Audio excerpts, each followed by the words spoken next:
그날은 평소와 다름없는 금요일 저녁이었습니다. 강남 청담동의 프렌치 레스토랑 메종 블루에서 승진 축하 파티를 하고 있었죠. 제 인생에서 가장 중요한 날이 될 거라고는 상상도 못했습니다. 메인 디시를 기다리는 동안이었습니다. 고급스러운 샹들리에 아래에서 동료들과 와인을 마시며 이야기를 나누고 있었죠. 갑자기 레스토랑 입구에서 요란한 소리가 들렸습니다. 비에 흠뻑 젖은 10살 정도의 아이가 헐레벌떡 뛰어들어왔습니다. 도대체 무슨 일일까요? 지금 바로 구독하고 좋아요를 눌러주세요. 여기는 날씨가 흐리네요. 거기 날씨는 어떤지 댓글로 남겨주세요. 여러분의 생각을 듣고 싶습니다. 맑은 하늘에서 갑자기 쏟아진 소나기로 레스토랑 대리석 바닥은 아이의 발자국으로 얼룩졌습니다. 평화로운 식사 시간이 깨지자 모든 사람들의 시선이 아이에게 쏠렸습니다. 하지만 그 순간만큼은 저도 그 누구도 이 작은 소동이 제 인생을 완전히 뒤바꿔 놓을 거라고는 생각지 못했습니다. 아이는 숨을 몰아쉬며 가쁜 숨을 내쉬었습니다. 그리고는 식당 안을 둘러보더니 제가 앉아있는 테이블을 똑바로 쳐다보았습니다. 그 눈빛은 지금도 잊을 수가 없습니다. 공포와 절박함이 뒤섞인 눈빛이었죠. 직원들이 아이를 제지하려 했지만 아이는 마지막 힘을 짜내 외쳤습니다. 드시지 마세요. 그 한마디가 고요했던 식당 안을 울렸고 저는 그 순간 등줄기로 식은 땀이 흘렀습니다. 왜인지 모를 불안감이 저를 감쌌고 곧 나올 메인 디시를 바라보는 제 시선이 달라졌습니다. 지금 돌이켜보면 그때 아이의 경고를 더 진지하게 받아들였어야 했는지도 모릅니다. 하지만 그 순간 저는 단지 이상한 해프닝 정도로만 여겼죠. 그리고 그것이 제 인생 최대의 실수가 될 줄은 몰랐습니다. 식당 매니저가 아이를 데리고 나가는 모습을 보며 저는 샴페인 잔을 들어 올렸습니다. 하지만 그 순간 제 손이 미세하게 떨리고 있다는 것을 깨달았습니다. 그것은 아마도 제 본능이 보내는 경고 신호였을 것입니다. 그리고 그 떨림은 앞으로 다가올 끔찍한 운명의 시작을 알리는 전조였던 것입니다. 메종 블루의 시그니처 메뉴인 트러플 리조또가 테이블에 놓였습니다. 동료들은 여전히 축하 분위기에 젖어 있었지만 제 머릿속에서는 아이의 절박한 목소리가 맴돌았습니다. 레스토랑의 고급스러운 분위기와 아이의 흠뻑 젖은 모습이 만들어내는 극명한 대비가 자꾸만 신경 쓰였습니다. 저는 음식을 앞에 두고도 한참을 망설였습니다. 평소 같았으면 탐스러운 향과 완벽한 플레이팅에 감탄했을 텐데 그날만큼은 모든 것이 의심스러웠습니다. 마치 제 내면의 직감이 뭔가 잘못되었다고 소리치는 것만 같았죠. 결국 저는 배가 아프다는 핑계를 대고 음식을 포장해달라고 요청했습니다. 동료들은 제가 술을 마시고 체한 것이라며 걱정했지만 사실 저는 이 음식을 분석해보고 싶었습니다. 제가 근무하는 제약회사의 연구소라면 충분히 가능한 일이었으니까요. 그날 밤 레스토랑을 나서는 길의 비는 이미 그쳐 있었습니다. 하늘에는 달이 밝게 떠올라 있었고 젖은 아스팔트는 달빛을 반사하며 불길한 기운을 내뿜는 것만 같았습니다. 거리에는 아이의 흔적이 전혀 없었지만 제 머릿속에는 아이의 지능 묻은 운동화와 절박했던 목소리가 계속해서 맴돌았습니다. 택시를 타고 집으로 향하는 동안 저는 포장된 리조또를 무릎 위에 올려두고 계속 바라보았습니다. 겉보기에는 평범한 음식이었지만 왠지 모를 불안감이 저를 놓아주지 않았습니다. 창밖으로 스쳐 지나가는 도시의 불빛들이 마치 경고등처럼 느껴졌죠. 집에 도착하자마자 저는 연구소 책임자인 박 부장에게 전화를 걸었습니다. 늦은 시간이었지만 박 부장은 제 부탁을 거절하지 않았습니다. 오히려 제 목소리에서 느껴지는 불안감을 감지하고는 더욱 진지하게 받아들여 주었죠. 리조또 샘플을 연구소로 보내면서 저는 제가 너무 예민하게 굴고 있는 건 아닌지 잠시 고민했습니다. 하지만 그 순간에도 아이의 눈빛은 제 기억 속에서 선명하게 떠올랐고 그 진정성은 결코 무시할 수 없는 것이었습니다. 이제 와서 생각해보면 그날 밤 제가 느꼈던 불안감은 단순한 직감이 아니었습니다. 그것은 곧 다가올 폭풍 후 전의 고요함과도 같은 것이었고 제 인생이 송두리째 뒤바뀔 것을 예고하는 전조였던 것입니다.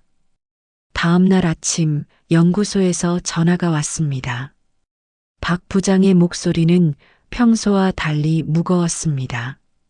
연구소로 직접 와달라는 말에 가슴이 덜컥 내려앉았습니다.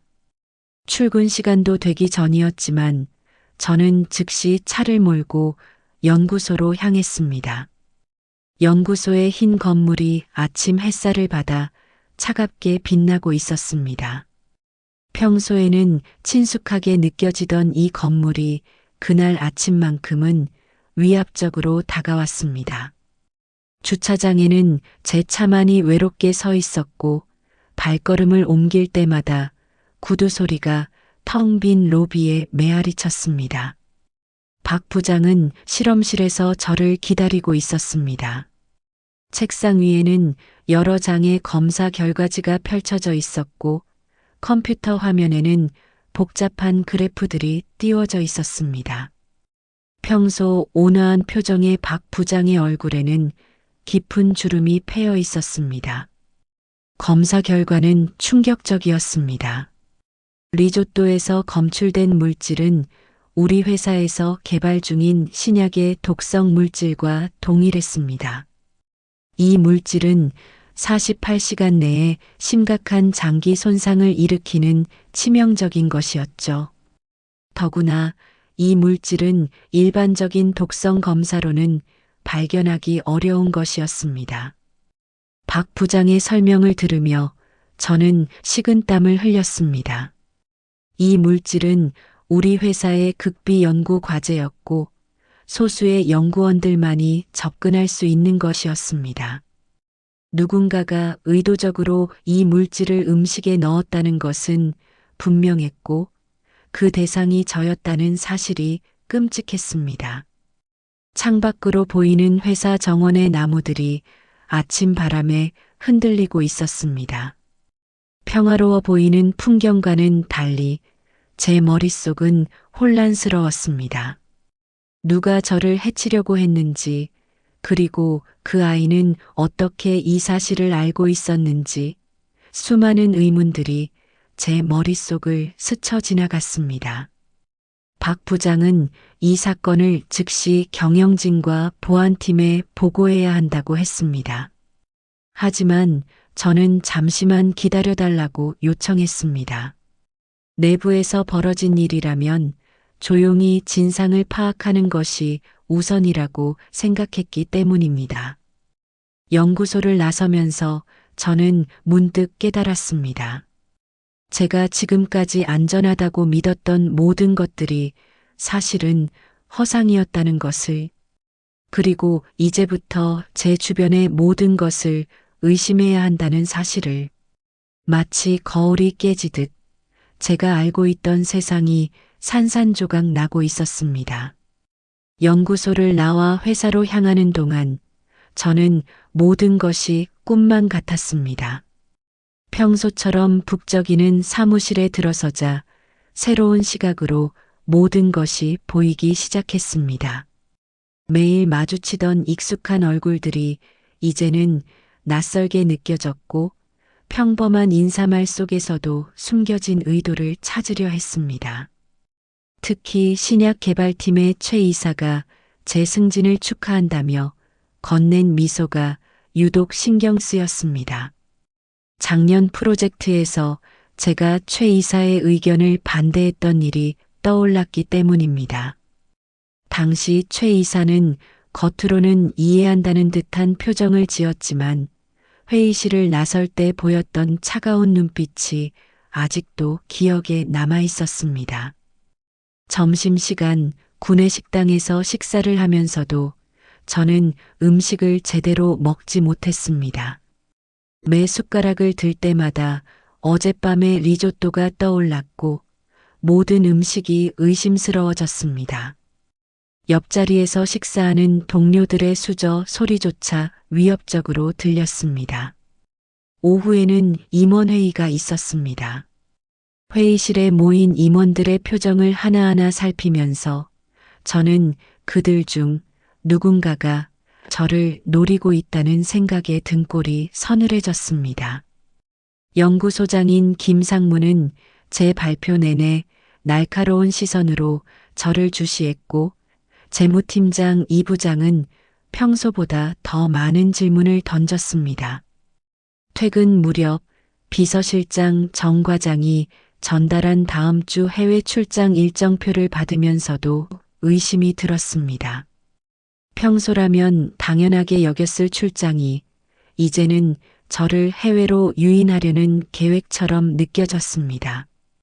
차에 타고 집으로 가는 길에는 누군가 저를 미행하고 있는 것은 아닌지 백미러를 자주 확인했습니다. 평소에는 무심코 지나쳤을 뒤따라오는 차들이 모두 의심스러웠고 신호등에 멈출 때마다 주변을 살피는 제 모습이 낯설었습니다. 집에 도착해서도 안심할 수 없었습니다. 현관문 비밀번호를 누르는 손가락이 떨렸고 집안의 모든 창문과 문을 다시 한번 점검했습니다.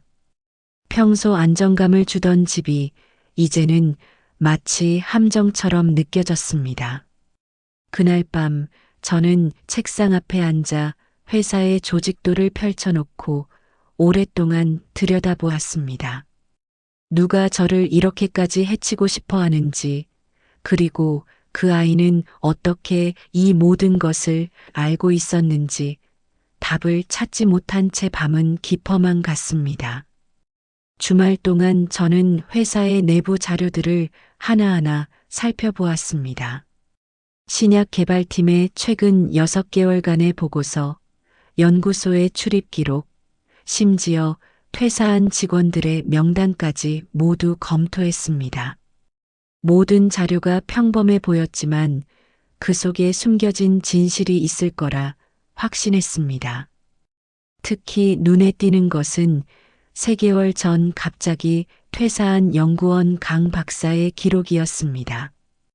강 박사는 신약 개발 프로젝트의 핵심 연구원이었는데 개인적인 사정이라며 갑자기 회사를 떠났습니다.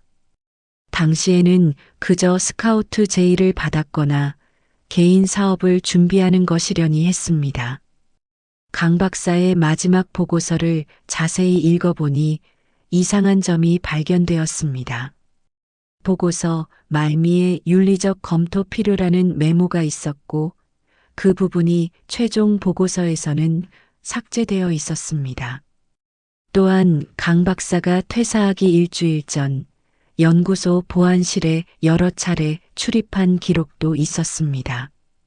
더 놀라운 것은 강 박사의 퇴사 이후 진행된 인사 변동이었습니다. 신약 개발팀의 주요 연구원들이 하나둘씩 다른 부서로 이동했고 새로운 인력들이 투입되었습니다. 겉으로 보기에는 자연스러운 인사 이동이었지만 지금 보니 마치 누군가가 의도적으로 팀을 재편성한 것처럼 보였습니다.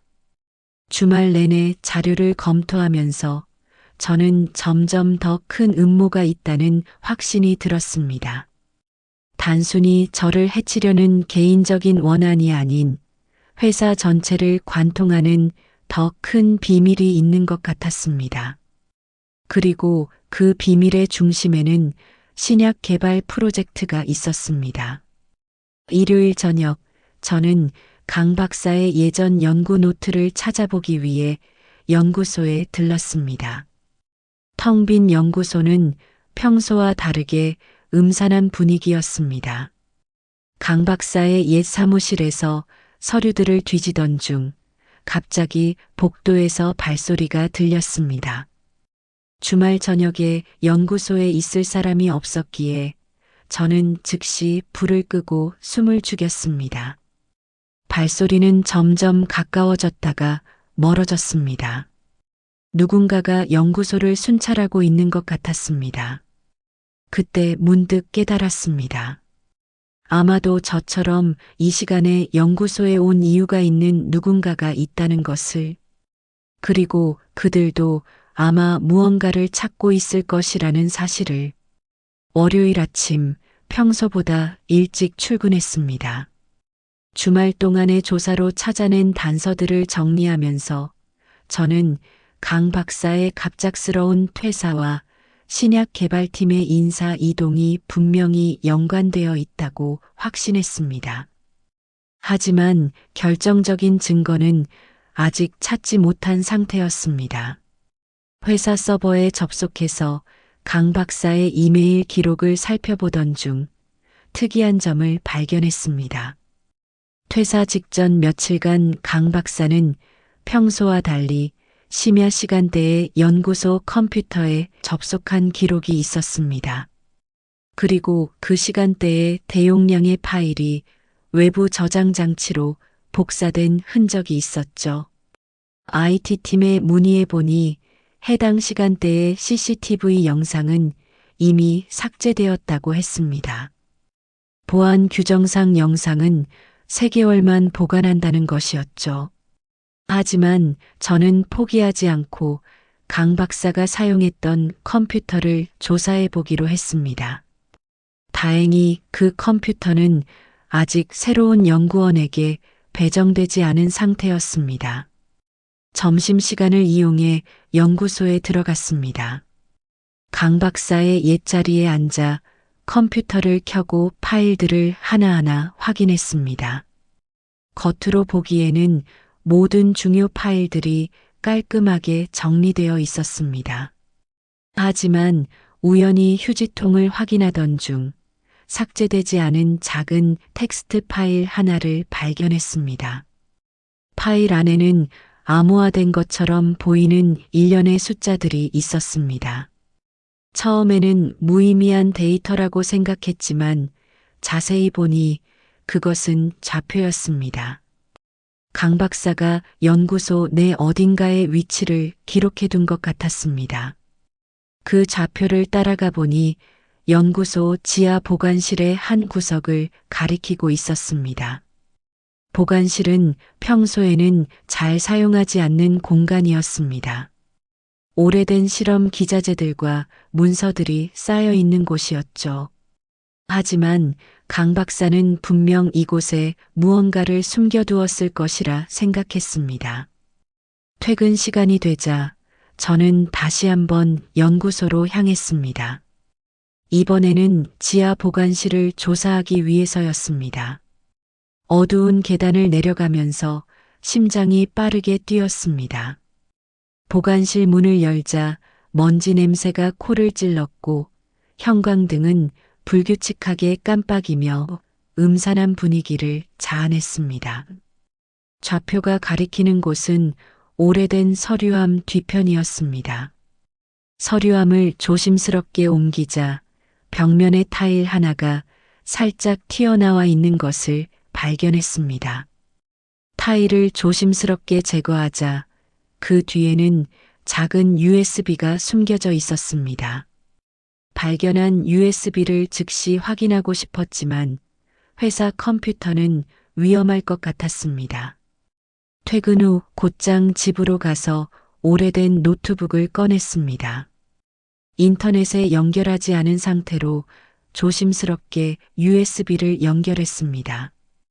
USB 안에는 FINALEVIDENC라는 폴더가 하나 있었습니다. 폴더를 열자 수십 개의 문서 파일과 동영상 파일들이 나왔습니다. 첫 번째로 연 문서는 신약 개발 과정에서 발생한 심각한 부작용에 대한 보고서였습니다. 임상시험 과정에서 발견된 치명적인 부작용들이 은폐되었다는 내용이었죠. 동영상 파일에는 더 충격적인 내용이 담겨 있었습니다.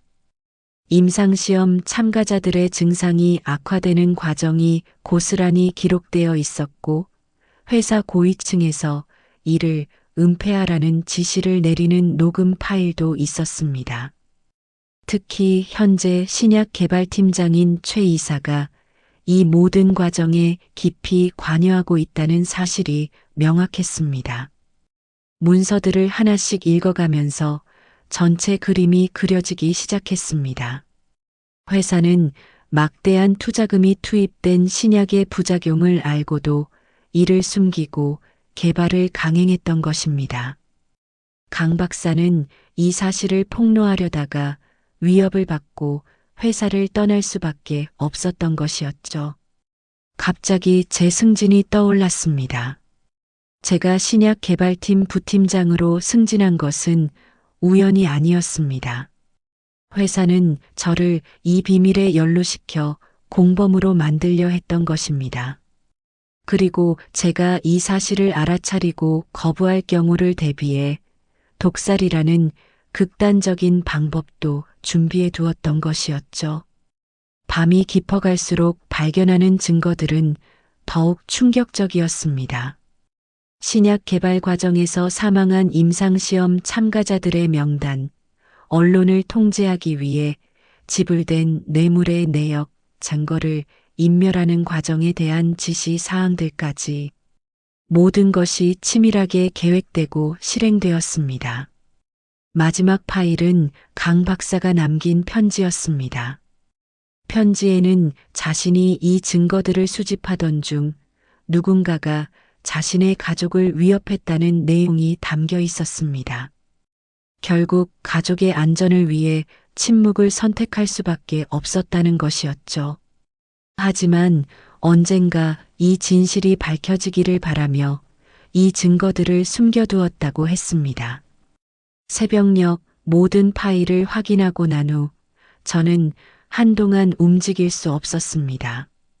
창밖으로 보이는 도시의 불빛들이 마치 회사의 어두운 비밀을 비웃기라도 하는 것 같았습니다.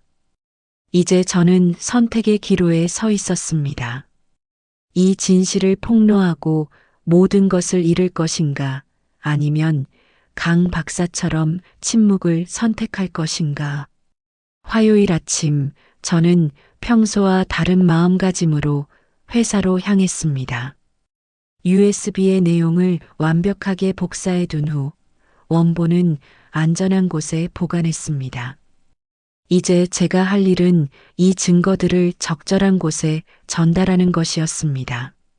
하지만 그 전에 확인해야 할 것이 하나 더 있었습니다. 출근길에 메종 블루 레스토랑에 들렀습니다. 그날 밤 저를 구해준 소년을 찾기 위해서였습니다. 레스토랑 주변을 한참 둘러보다가 근처 편의점 주인에게 물어보니 이 근처에서 자주 보이는 남자아이가 있다고 했습니다. 그 아이의 형이 얼마 전까지 우리 회사 연구소 청소부로 일했다는 사실도 알게 되었습니다. 사무실에 도착하자마자 인사팀에 연락해서 최근 퇴사한 청소 용역 직원의 명단을 요청했습니다. 명단을 받아보니 석 달 전 퇴사한 정민수라는 청소부가 있었습니다. 퇴사 시기가 강 박사의 퇴사와 비슷했고 근무지가 연구소였다는 점이 눈에 띄었습니다. 점심시간을 이용해 정민수의 마지막 주소지를 찾아갔습니다. 낡은 아파트 단지였지만 이미 그는 그곳을 비운 뒤였습니다. 이웃 주민의 말로는 갑자기 이사를 갔다고 했습니다. 하지만 그의 동생으로 보이는 아이가 가끔 이 근처를 서성인다는 말을 들을 수 있었습니다. 오후 내내 자리에 앉아 생각에 잠겼습니다. 정민수는 청소부로 일하면서 연구소의 비밀을 알게 되었을 것입니다. 아마도 강 박사와 접촉했을 가능성이 높았습니다. 그리고 그가 갑자기 사라진 것은 분명 회사 측의 위협이 있었기 때문일 것입니다. 그의 동생이 저를 구하려 했던 것은 형이 남긴 마지막 양심의 행동이었을지도 모릅니다. 저녁이 되어 사무실을 나서려는 순간 최 이사가 저를 불렀습니다. 간단한 회의가 있다며 회의실로 들어가자고 했습니다. 하지만 저는 그의 눈빛에서 평소와는 다른 무언가를 느꼈습니다. 그의 책상 위에는 제가 연구소 보관실에 다녀간 기록이 놓여 있었습니다. 회의실로 향하는 짧은 순간 저는 결심을 했습니다. 더 이상 숨거나 도망칠 수는 없었습니다. 이제는 진실을 밝혀야 할 때였습니다. 주머니 속의 휴대폰은 이미 녹음 중이었고 USB에 담긴 증거들은 이미 검찰청으로 발송된 상태였습니다. 회의실 문을 열면서 저는 마지막으로 그 소년의 용기 있는 모습을 떠올렸습니다. 회의실 문이 무겁게 닫혔습니다.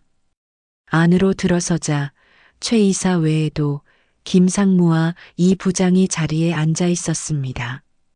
늦은 시간임에도 그들의 표정은 날카로웠고 테이블 위에는 제가 열어본 서류들과 보안실 출입 기록이 펼쳐져 있었습니다.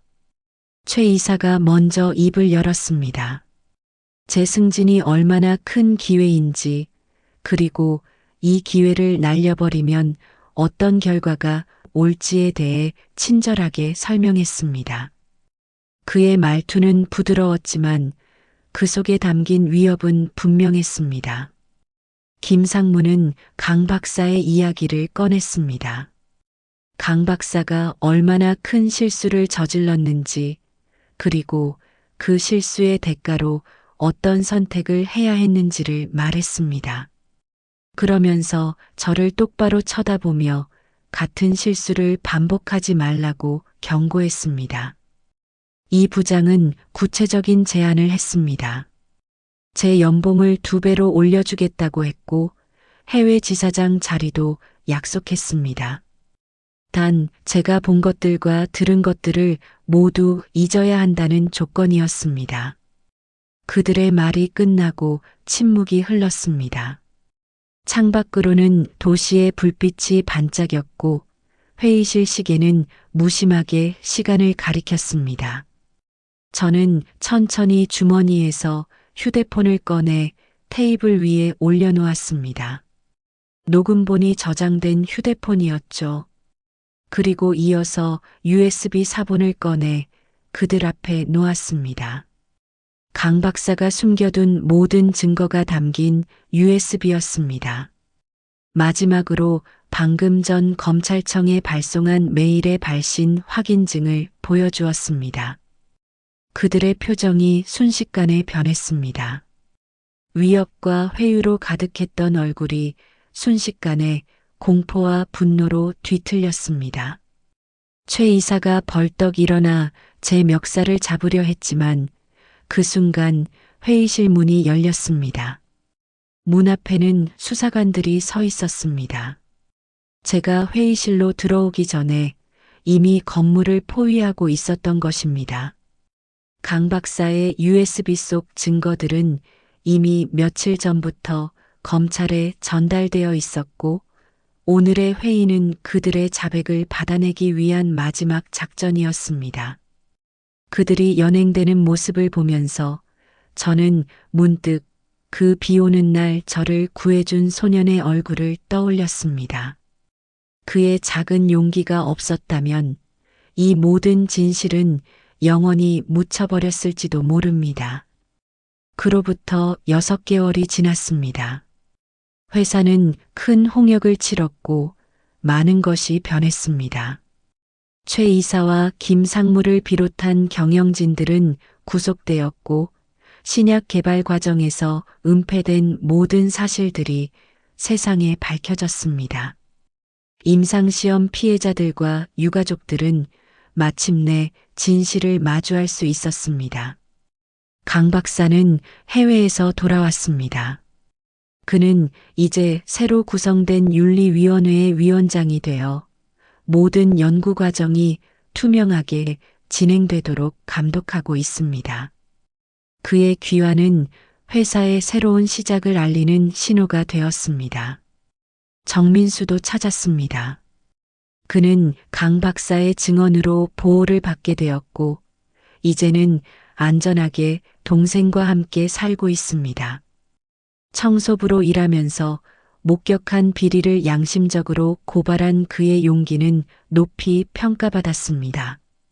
회사는 그에게 정당한 보상을 제공했고 그의 동생에게는 장학금을 지원하기로 했습니다. 제가 그 소년을 다시 만난 것은 한 달 전이었습니다. 이번에는 비도 오지 않았고 그의 옷도 젖어 있지 않았습니다. 학교 운동장에서 친구들과 즐겁게 축구를 하고 있는 모습이었죠. 저를 발견한 소녀는 환하게 웃으며 달려왔습니다. 이제는 더 이상 불안과 공포에 시달리지 않는 맑은 눈빛이었습니다. 회사는 새로운 경영진이 구성되었고 저는 연구윤리부서의 책임자가 되었습니다. 이제 모든 연구는 철저한 검증을 거치고 그 과정은 투명하게 공개됩니다. 우리의 목표는 더 이상 이익이 아닌 진정한 의미의 인류 복지 증진이 되었습니다. 가끔 비가 내리는 날이면 그날 밤의 기억이 선명하게 떠오릅니다. 한 소년의 용기 있는 외침이 없었다면 지금의 변화는 없었을 것입니다.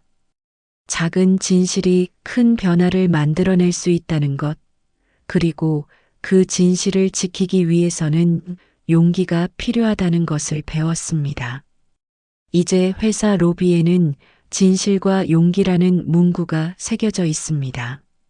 매일 아침 출근할 때마다 이 문구를 보면서 저는 다시 한번 그날의 교훈을 되새깁니다. 비록 그날은 제게 최악의 순간이었지만 동시에 가장 값진 깨달음을 준 순간이기도 했습니다. 얼마 전 신입사원 교육에서 이 이야기를 처음으로 공유했습니다. 젊은 직원들의 눈빛에서 저는 희망을 보았습니다.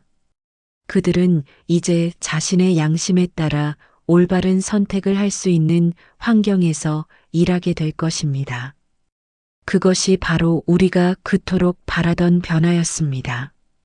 이제 저는 매년 그날을 기억하며 매종 블루에 들립니다. 같은 자리에 앉아 와인 한 잔을 마시면서 그날의 기억을 되새깁니다. 그리고 마음속으로 그 용감한 소년에게 감사를 전합니다. 때로는 가장 작은 목소리가 가장 큰 변화를 만들어낼 수 있다는 것을 그 소년이 우리 모두에게 가르쳐 주었기 때문입니다. 새벽 2시 방송국의 텅 빈 사무실에서 마지막 편집을 마무리하고 있을 때였습니다. 다음 날 방송될 시사교양 프로그램의 편집 작업이 예상보다 오래 걸려서 늦은 시간까지 남아 있었죠. 그때 제 핸드폰이 울렸습니다. 모르는 번호였지만 늦은 시간에 걸려오는 전화라면 중요한 제보일 수도 있다는 생각에 받았습니다. 수화기 너머로 들려온 것은 나이든 남성의 떨리는 목소리였습니다. 주변에 누가 있는지 조심스럽게 확인한 후에야 그는 말을 이어갔습니다. 청원식품이라는 이름을 들어봤냐고 물었습니다. 당연히 알고 있었죠. 국내 최대 식품 기업이자 우리 방송의 최고 광고주 중 하나였으니까요. 그는 자신이 청원식품의 품질관리팀에서 30년간 근무했다고 했습니다. 그리고 이제는 더 이상 침묵할 수 없는 진실을 폭로하고 싶다고 했습니다. 처음에는 반신반의했습니다. 큰 기업을 상대로 한 제보는 허위인 경우가 많았고 개인적인 원한으로 인한 악의적인 제보도 있었기 때문입니다. 하지만 그의 떨리는 목소리에는 진실함이 묻어 있었고 그가 말하는 내용은 지나치게 구체적이었습니다. 그는 청원식품의 대표 상품인 청원한돈에 대해 이야기했습니다. 수출용 돼지고기에서 발견된 유해물질 검출 결과가 조직적으로 은폐되고 있다는 것이었습니다. 더 충격적인 것은 이 사실을 알고도 국내 유통을 계속하고 있다는 점이었습니다. 통화는 10분 정도로 짧았습니다. 그는 더 자세한 이야기는 직접 만나서 하고 싶다며 다음 날 새벽 5시에 한강공원에서 만나자고 했습니다. 증거 자료도 준비해 오겠다고 했죠.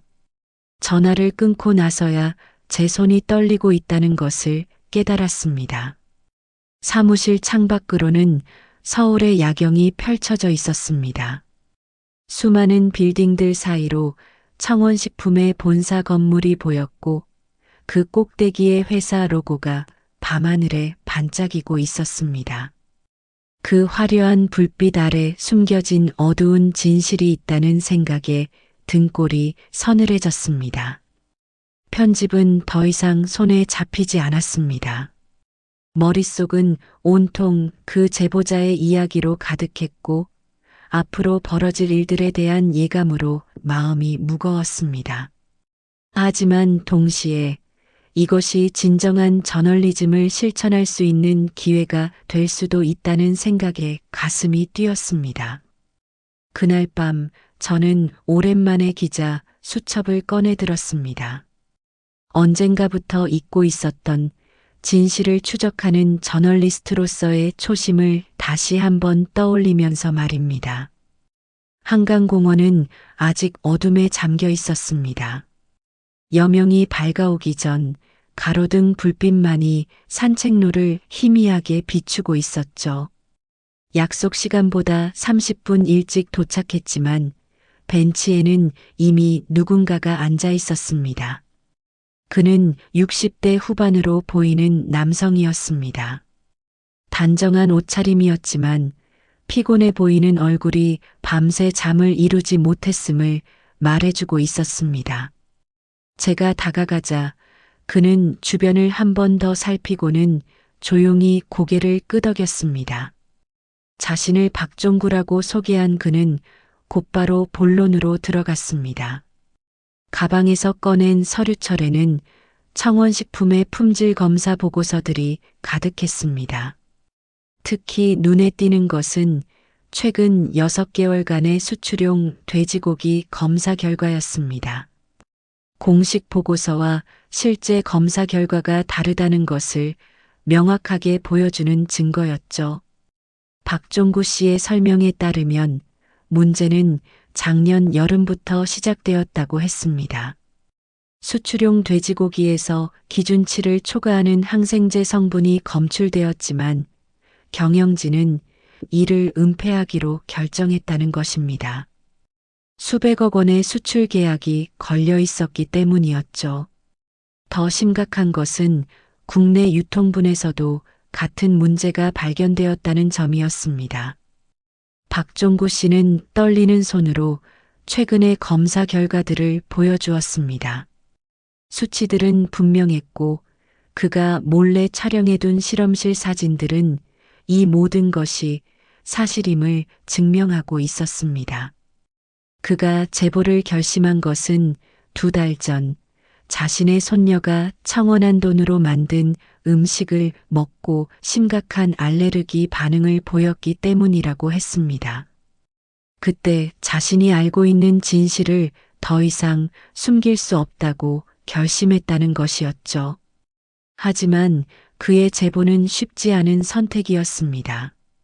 30년 넘게 다닌 직장이자 자신의 청춘을 바친 회사를 배신하는 일이었으니까요. 게다가 이 사실이 밝혀지면 식품업계 전체가 혼란에 빠질 수도 있다는 점도 그를 망설이게 했다고 합니다.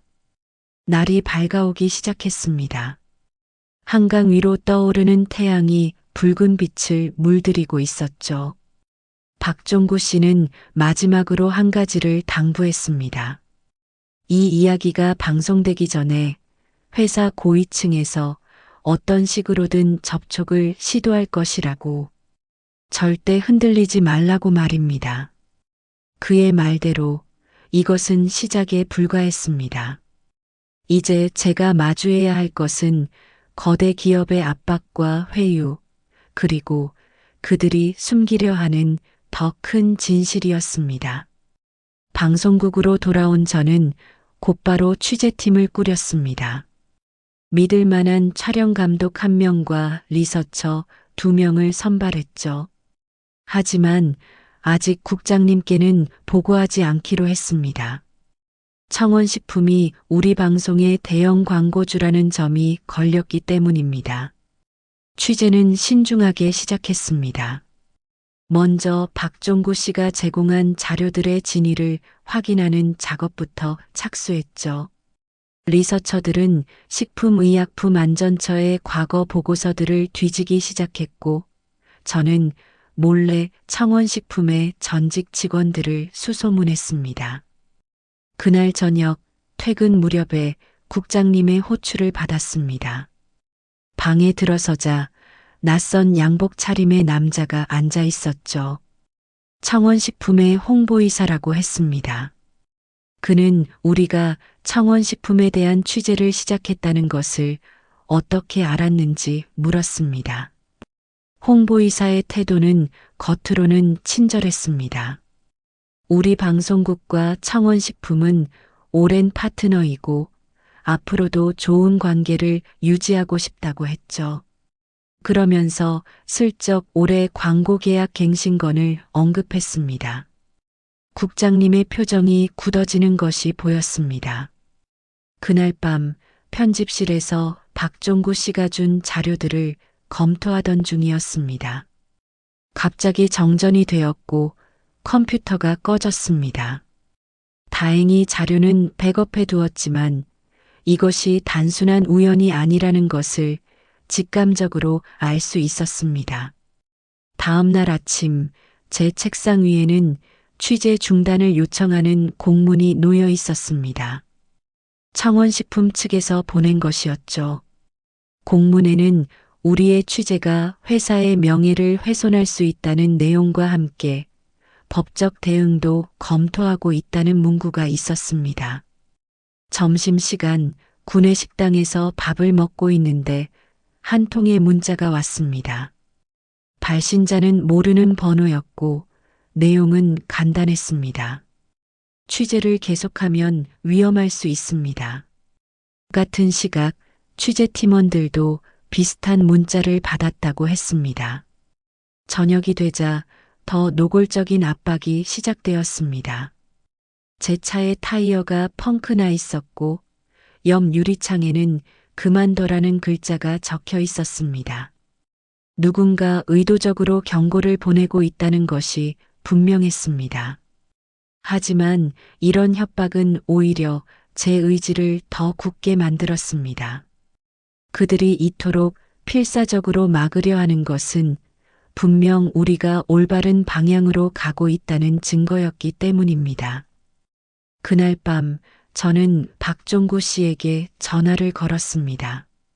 더 자세한 이야기를 들어야 할 때라고 생각했기 때문입니다. 박종구 씨와의 두 번째 만남은 도시 외곽의 한 찻집에서 이루어졌습니다. 이번에는 촬영 감독도 동행했죠. 그의 증언을 영상으로 담아야 했기 때문입니다. 하지만 박종구 씨가 들려준 이야기는 우리의 예상을 훨씬 뛰어넘는 것이었습니다. 항생제 성분 검출은 빙산의 일각이었습니다. 청원식품은 수년간 유해 물질이 검출된 원료를 사용해 왔고, 이는 단순한 실수가 아닌 의도적인 선택이었다는 것입니다. 값싼 원료를 대량 구매하여 이윤을 극대화하는 것이 회사의 비공식 정책이었다고 했습니다. 더 충격적인 것은 식품의약품안전처의 검사 과정에서도 문제가 있었다는 점입니다. 청원식품은 매년 수십억 원의 자금을 로비에 사용했고, 그 결과 정기 검사는 형식적인 절차로 변질되어 있었습니다. 박종구 씨는 이를 증명할 수 있는 회계 자료까지 가지고 있었습니다. 취재는 급물살을 탔습니다. 리서처들이 찾아낸 자료들은 박종구 씨의 증언과 정확히 일치했고, 몇몇 전직 직원들도 익명을 전제로 인터뷰에 응해 주었습니다. 모든 증거가 하나의 거대한 그림을 그리고 있었죠. 그날 저녁 편집실에서 촬영 영상을 검토하던 중에 한 가지 특이한 점을 발견했습니다. 박종구 씨가 언급한 로비 자금의 규모가 회사의 비자금 규모와 일치했던 것입니다. 이는 단순한 식품 안전 문제를 넘어 기업의 불법 자금 운용까지 연결될 수 있는 결정적인 단서였습니다.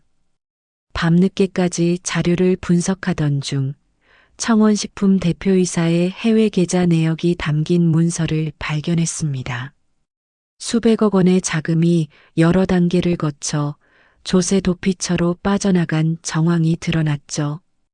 이 돈의 출처는 분명 불법으로 판매된 유해 식품들이었을 것입니다.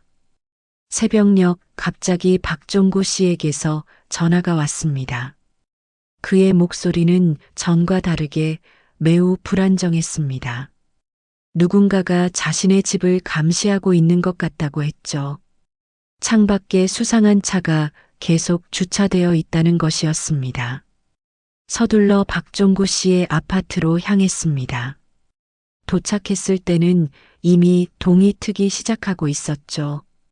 멀리서 수상한 차를 발견했지만 우리를 보자 재빨리 사라져버렸습니다.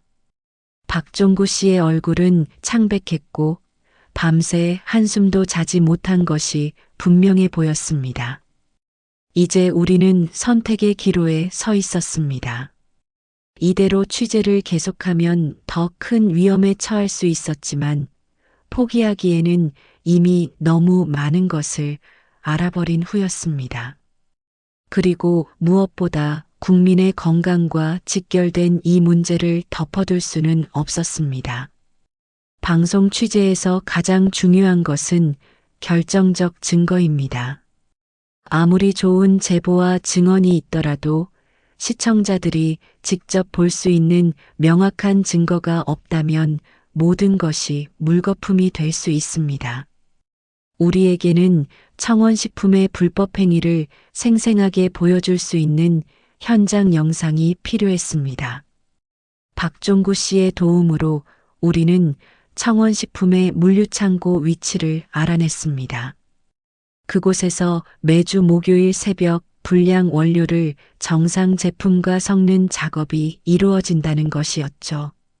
촬영팀과 함께 잠복 취재를 결정했습니다.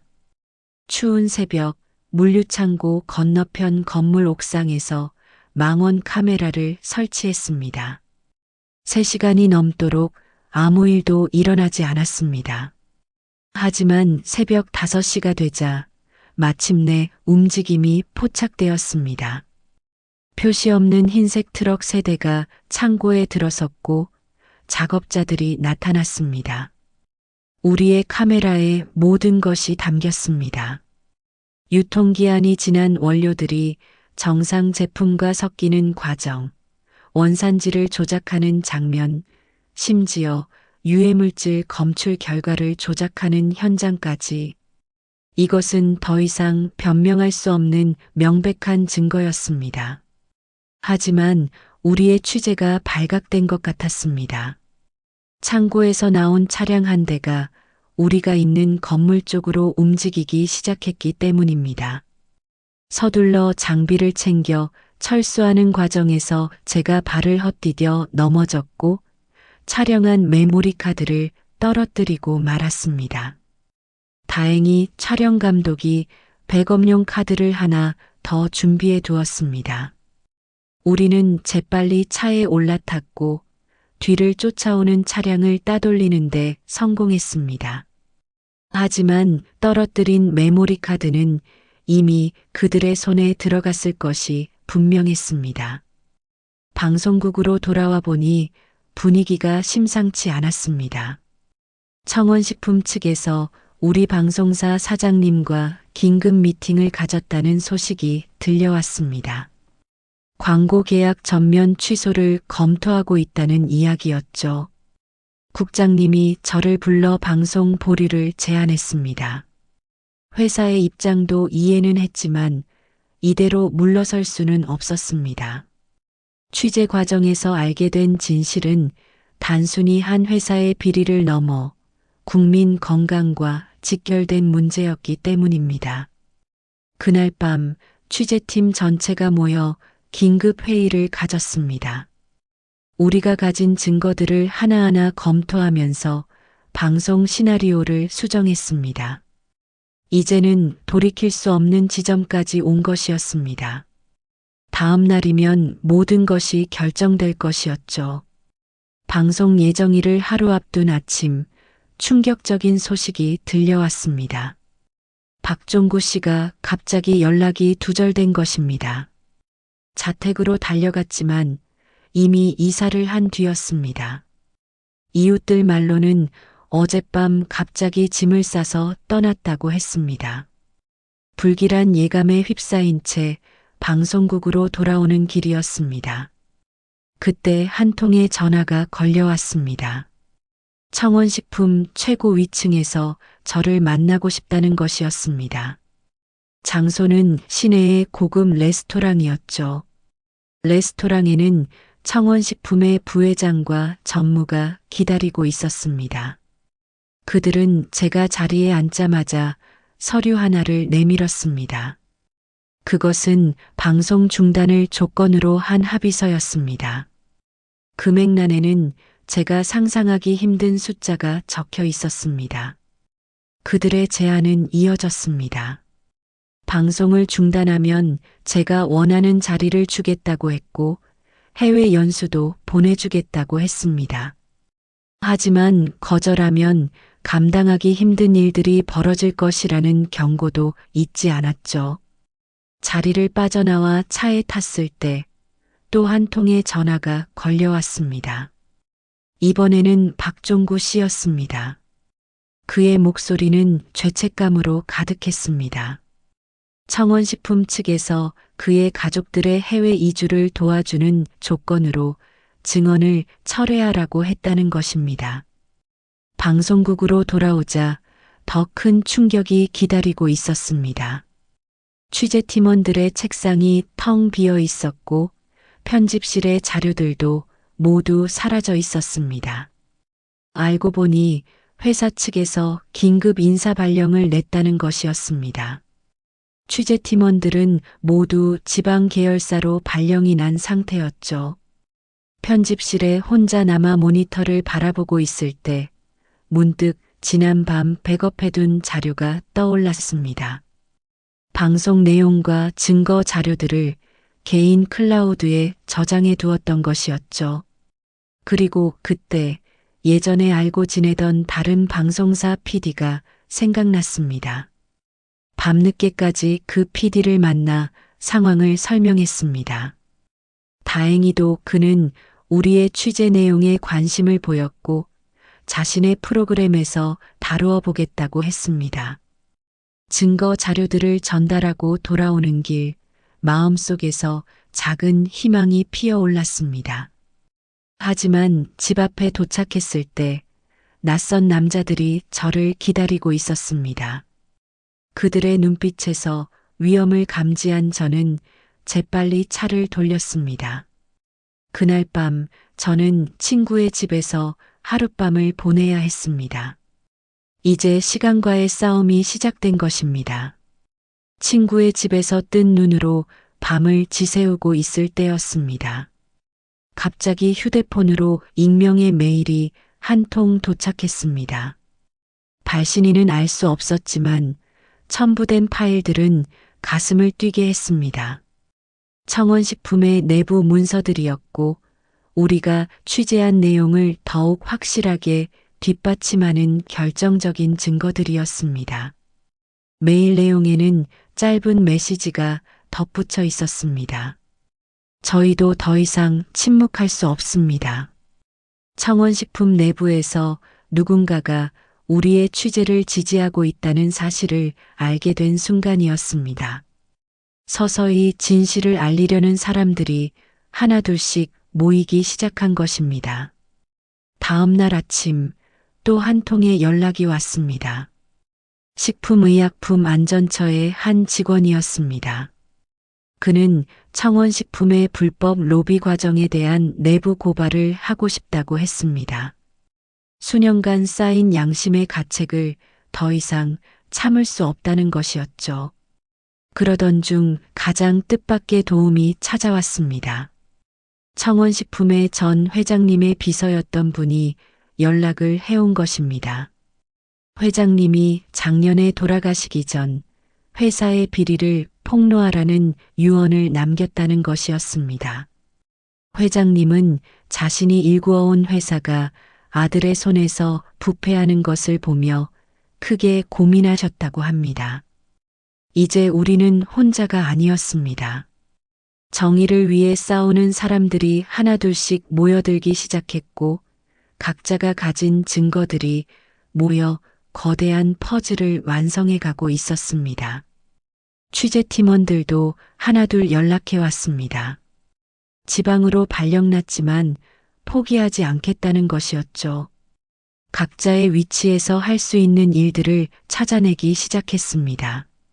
한 팀원은 지역 매장들의 유통 과정 추적을, 다른 팀원은 지역 소비자들의 피해 사례를 수집하기 시작했습니다. 박종구 씨도 다시 연락이 왔습니다.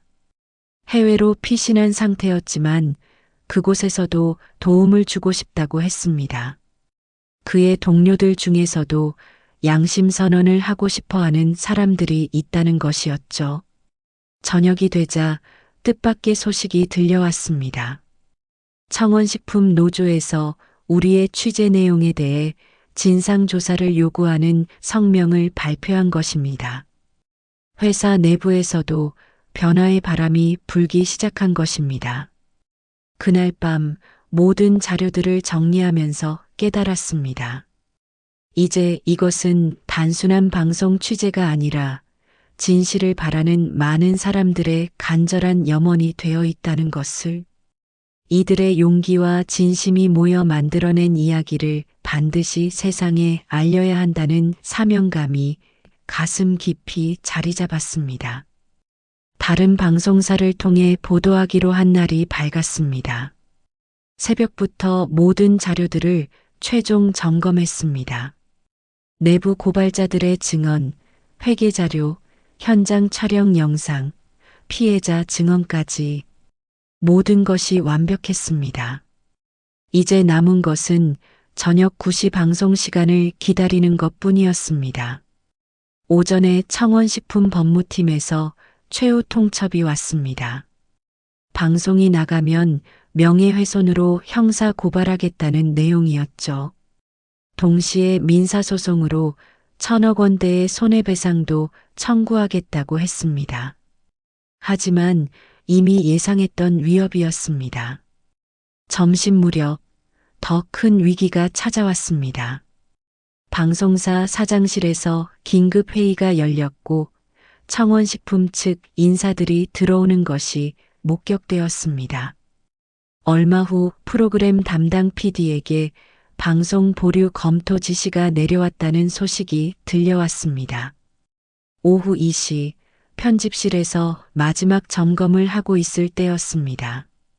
갑자기 전원이 나갔고 건물 전체가 정전되었습니다. 비상 전원이 들어오기까지 10분이 걸렸지만 다행히 모든 자료는 이미 여러 곳에 백업해둔 상태였습니다. 저녁 6시 방송 3시간을 앞두고 청원식품의 대표이사가 직접 방송사를 찾아왔습니다.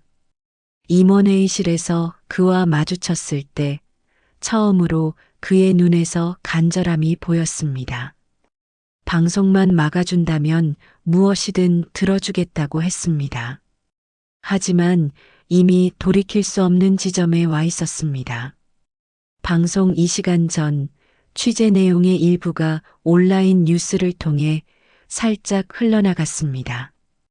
의도적인 기사 유출이었죠. 이제 방송을 막는다고 해도 진실은 멈출 수 없게 된 것입니다. 방송 1시간 전 청원식품 노조에서 긴급 기자회견을 열었습니다.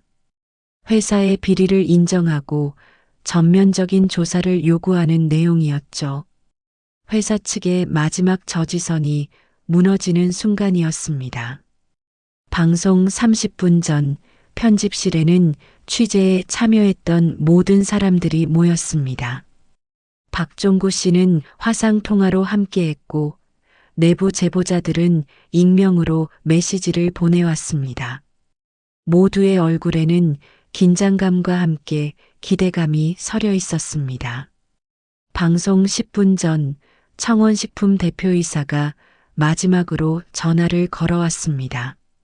하지만 이번에는 위협이나 회유가 아닌 모든 것을 인정하고 책임지겠다는 내용이었습니다. 진실이 이길 것이라는 확신이 드는 순간이었습니다. 드디어 방송 시작 1분 전 모든 것이 준비되었습니다. 스튜디오에 빨간 불이 켜지고 카운트다운이 시작되었습니다. 이제 몇 초 후면 그동안 숨겨졌던 모든 진실이 세상에 드러나게 될 것입니다. 방송이 나가는 순간 모든 것이 변했습니다. SNS가 폭발하기 시작했고 뉴스 속보가 연이어 터져나왔습니다. 청원식품의 주가는 순식간에 급락했고 전국의 매장에서는 소비자들의 항의가 빗발쳤습니다. 우리가 예상했던 것보다 훨씬 더 큰 파장이 일어나고 있었습니다. 방송이 끝나고 1시간 후 검찰에서 공식 발표가 있었습니다. 이미 몇 주 전부터 청원식품에 대한 내사가 진행 중이었다는 것입니다. 우리의 취재 내용이 결정적인 증거가 된 것이었죠. 자정이 되기 전에 검찰 특별수사팀이 꾸려졌고 회사 압수수색 영장이 발부되었습니다. 새벽 2시 청원식품 본사에서는 직원들이 자료를 파기하는 정황이 포착되었습니다. 검찰이 긴급 압수수색에 들어갔고 주요 임원들의 자택도 동시에 수색을 받았습니다. 증거인멸 시도는 실패로 돌아갔고 오히려 더 많은 비리가 드러나는 계기가 되었습니다. 아침 뉴스에서는 청원식품 사태가 헤드라인을 장식했습니다. 모든 방송사가 후속 보도를 쏟아냈고 각종 전문가들이 나와 사태의 심각성을 분석했습니다. 식품 안전에 대한 국민적 공분이 커져갔고 정부는 긴급 대책회의를 소집했습니다. 오전에는 제보자들의 추가 증언이 이어졌습니다. 용기를 낸 한 사람이 물꼬를 트자 더 많은 내부자들이 진실을 말하기 시작한 것입니다. 협력업체 직원들도 그동안 강요받았던 불법 행위들을 털어놓기 시작했습니다. 점심 무렵 청원식품 노조는 전면 파업을 선언했습니다. 회사의 비리를 알고도 묵인한 경영진 전원의 사퇴를 요구했죠. 동시에 식품안전관리 시스템의 전면 개편을 요구하는 성명도 발표했습니다. 오후가 되자 시민단체들이 움직이기 시작했습니다. 피해자 모임이 결성되었고 집단 소송을 준비한다는 소식이 전해졌습니다. 환경단체들도 청원식품의 환경오염 실태를 추가로 고발하고 나섰습니다. 저녁 뉴스에서는 청원식품 사태가 식품업계 전반의 적폐를 드러낸 사건이라고 평가했습니다. 다른 식품 회사들도 자체 점검에 들어갔고 식품의약품안전처는 전국 단위의 특별조사를 시작한다고 발표했습니다. 밤이 되어서야 청원식품 대표이사가 긴급 기자회견을 열었습니다. 모든 책임을 지고 사퇴하겠다고 했지만 이미 검찰은 그의 신병 확보에 나선 뒤였습니다. 20년 넘게 이어진 회사의 비리가 마침내 끝나는 순간이었습니다. 그날 밤 편집실에서 모든 상황을 지켜보면서 무거운 책임감을 느꼈습니다. 이제는 단순한 방송 보도를 넘어 우리 사회의 식품 안전과 기업 윤리에 대한 근본적인 변화가 시작된 것입니다. 그로부터 6개월이 지났습니다. 청원식품 사태는 우리 사회에 큰 변화를 가져왔습니다. 식품안전법이 전면 개정되었고 기업의 내부 고발자 보호법도 강화되었습니다. 우리의 방송은 그의 최고의 저널리즘 상을 수상했지만 그것보다 더 값진 것은 사회의 변화였습니다. 박종구 씨는 한국으로 돌아왔습니다. 이제 그는 식품안전위원회의 자문위원으로 일하고 있습니다. 그의 경험과 전문성은 새로운 식품안전 시스템을 구축하는 데 큰 도움이 되고 있습니다. 청원식품은 완전히 새로운 모습으로 태어났습니다. 노조 대표가 이사회에 참여하게 되었고 시민감시단이 상시적으로 생산 과정을 모니터링하고 있습니다. 회사의 모든 품질 검사 결과는 실시간으로 공개되고 있죠. 취재에 참여했던 팀원들도 각자의 자리에서 훌륭한 활약을 보여주고 있습니다. 지방으로 발령났던 PD들은 오히려 그곳에서 지역사회에 숨겨진 문제들을 파헤치는 탐사 보도를 이어가고 있습니다. 우리의 도전은 새로운 저널리즘의 흐름을 만들어냈습니다. 내부 제보자들 중 많은 사람들이 새로운 삶을 시작했습니다. 누군가는 식품안전 관련 시민단체를 만들었고 또 다른 이들은 기업 윤리 교육 강사가 되었습니다. 그들의 용기가 만들어낸 변화는 계속해서 퍼져나가고 있습니다. 우리 방송국도 달라졌습니다. 광고주의 압박에 쉽게 굴복하던 예전의 모습은 찾아볼 수 없습니다. 제작진의 독립성이 보장되었고 탐사 보도팀의 권한도 강화되었습니다. 시청률보다 진실을 우선하는 문화가 자리 잡았습니다. 얼마 전 청원식품 사태를 다룬 다큐멘터리를 제작했습니다. 그 과정에서 당시 제보자들을 다시 만났는데 모두들 한결같이 말했습니다. 비록 힘들고 두려운 시간이었지만 진실을 선택한 것을 후회하지 않는다고. 그들의 눈빛에서 자부심이 빛나고 있었습니다. 지금도 매일 아침 출근길에 예전의 청원식품 본사 건물을 지나칩니다. 이제 그 건물의 로고는 바뀌었고 정문에는 안전과 신뢰라는 새로운 슬로건이 걸려 있습니다. 그것을 볼 때마다 진실을 추구하는 용기만 있다면 세상은 분명히 변할 수 있다는 믿음이 더욱 강해집니다.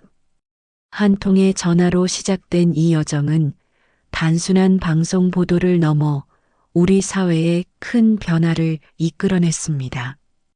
그리고 저는 이제 알고 있습니다. 저널리스트의 사명이 무엇인지, 그리고 진실이 가진 힘이 얼마나 큰지를. 앞으로도 이 믿음으로 세상에 숨겨진 진실들을 찾아 나설 것입니다.